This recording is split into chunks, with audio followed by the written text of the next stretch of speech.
kita akan kuat dengan pengetahuan yang kita punya. Makanya wahyu yang pertama kali turun adalah pengetahuan. Pengetahuan dari membaca, Iqra, bacalah.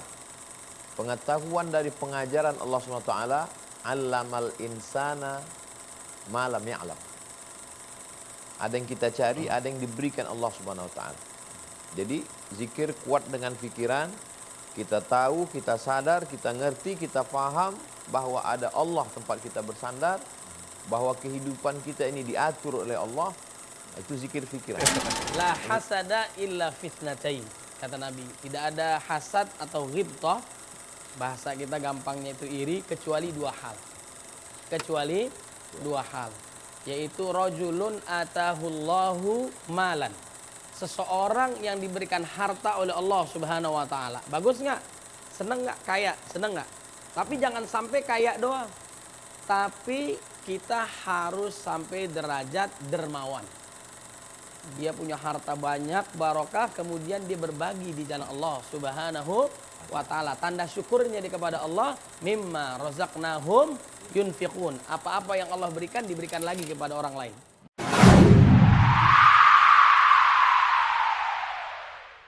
Di segmen ini pemirsa kita akan ajak para jamaah yang ada di sini, kebetulan kedatangan dari jamaah dari adik-adik dari mahasiswa Islam Institute Ilmu Al-Quran. Pertama saya berikan kesempatan kepada teman kita yang satu ini. Silakan, dengan siapa? Dinda. Oke, silakan berdiri, boleh disebutkan nama, langsung diajukan pertanyaannya, silakan. Baik, Assalamualaikum Ustadz. Saya ingin bertanya, dari semua hiruk-pikuk kehidupan, kira-kira bagaimana sih caranya agar kita itu bisa selalu menumbuhkan motivasi dalam diri, ya, agar berusaha menjadi insan yang lebih baik lagi. Ya, oke. Baik, Ya, terima itu aja. Terima kasih Mbak Dinda. Ustadz Abdul Somad mungkin langsung bisa dijawab bagaimana di tengah hiruk-pikuk yang dunia yang sangat gemerlap ini selalu kita terjaga dan selalu yang antum sebutkan tadi terconnecting dengan Allah Subhanahu wa taala.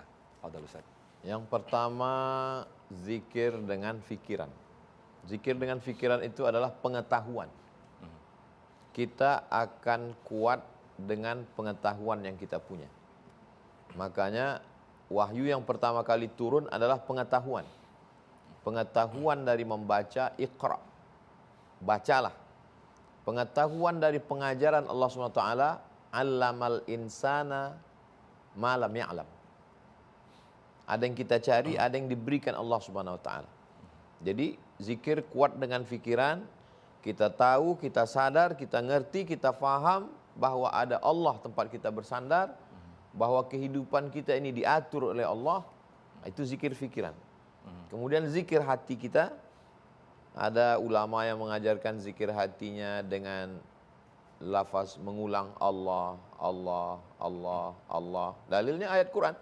Alladzina yadhkurunallaha qiyaman wa qu'udan wa ala junubihim wa yatafakkaruna fi khalqis samawati wal ard. Connect antara hati dengan pikiran. Lalu kemudian mulutnya berkata, Rabbana ma khalaqta hadza batila subhanaka faqina adzabannar. Jadi ayat ini memperlihatkan tentang korelasi antara tiga zikir. Alladzina yadhkurunallaha qiyaman wa qu'udan wa 'ala junubihim wa yatafakkaruna fi khalqis samawati wal ard. Setelah itu Rabbana ma khalaqta hadza batila subhanak faqina adzabannar. Jadi kalau tiga ini kita laksanakan, insya Allah kita akan kuat. Kekuatan itu bukan datang dari ekstern, dari luar, tapi dari intern, dari diri kita. Karena kalau kita dikuatkan oleh obat, nanti obatnya habis, kita lemah lagi. Kalau kita dikuatkan oleh orang, ternyata orang yang menguatkan kita itu pun pada dasarnya lemah juga. Jadi ketergantungan begitu. Ketergantungan. Tolong dulu Pak Dokter, kuatkan saya, kasih saya obat. Kata dokter dalam hati, saya pun sudah 2 malam, 3 malam gak tidur karena masalah ini. Jadi kekuatan itu datang dari Allah, dari ilmu pengetahuan, dari para ulama, para pewaris para nabi. Demikian, wallahu a'lam. Baik, saya ke sahabat berikutnya. Izin Ustaz, saya bergeser lewat belakang sambil saya lihat-lihat. Wah ini menunya, ntar kita terusin lagi. Insya Allah. Oke, kepada siapa tadi yang... Oke, boleh berdiri? Siapa namanya? Nama saya Anissa Nurfitriana. Anisha? Nurfitriana. Anissa Nurfitriana. Iya. Ukuran sepatu berapa? Nanya aja. Oke, silakan nanti Ustaz Said Kutub boleh menjawab. Silakan. Baik Ustadz, saya izin bertanya. Apabila kita udah melakukan semua hal tadi, kita udah sholat, kita udah mengingat Allah, tapi hati kita tuh belum tenang akibat melihat omongan-omongan orang lain atau melihat pencapaian teman-teman kita yang udah lebih dulu gitu. Itu bagaimana cara mengatasinya? Oke, baik. Silakan Ustaz Said Kutub. Masya Allah, tabarakallah. Mbak Anissa ini luar biasa. Jadi kita memang tidak boleh iri kecuali dua. Ya. Ada iri, ada anan, ya. Kiri, bukan kiri, itu ya. Ustaz. Kiri. La hasada illa fitnatain. Kata Nabi, tidak ada hasad atau ghibtah. Bahasa kita gampangnya itu iri kecuali dua hal. Kecuali dua hal. Yaitu rajulun atahullahu malan. Seseorang yang diberikan harta oleh Allah Subhanahu wa taala. Bagus nggak? Seneng nggak? Kaya? Seneng nggak? Tapi jangan sampai kaya doang. Tapi kita harus sampai derajat dermawan. Dia punya harta banyak, barokah, kemudian dia berbagi di jalan Allah Subhanahu wa taala. Tanda syukurnya dia kepada Allah, mimma razaqnahum yunfiqun. Apa-apa yang Allah berikan diberikan lagi kepada orang lain. Minimal Allah balas 10 kali lipat di dunia, kemudian kalau di akhirat minimal 700 kali lipat. Apalagi bulan Ramadan, Masya Allah berkahnya luar biasa. Nah itu kita boleh iri kepada orang yang memiliki harta lalu berbagi di jalan Allah Subhanahu wa taala siang dan malam. Makanya targetnya orang beriman tuh harus kaya. Dengan kayanya dia tidak menyebabkan lalai kepada Allah Subhanahu wa taala. Boleh nggak kaya orang beriman? Boleh. Sedekahnya makin banyak, makin barokah. Banyak yang terbantukan, benar nggak? Rijalul la tulhihim tijaratu wala bai'un an dzikrillah. Tidak menyebabkan dia lalai kepada Allah. Boleh iri nggak? Boleh. Orang yang kaya kemudian dermawan.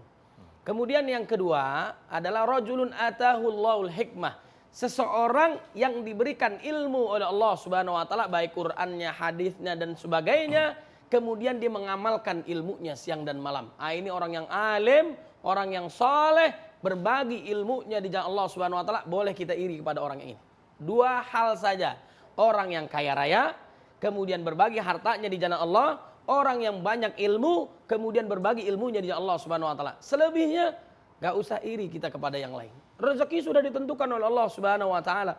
Ada saudara kita yang nilainya bagus. Nih kamu kan mahasiswi kan? Biasanya saingannya dengan teman-teman yang lain. Kok dinilainya A misalnya. Padahal dia begini. Sedangkan saya yang belajarnya keras dan sebagainya kok nilainya C misalnya, kita iri dan sebagainya ya.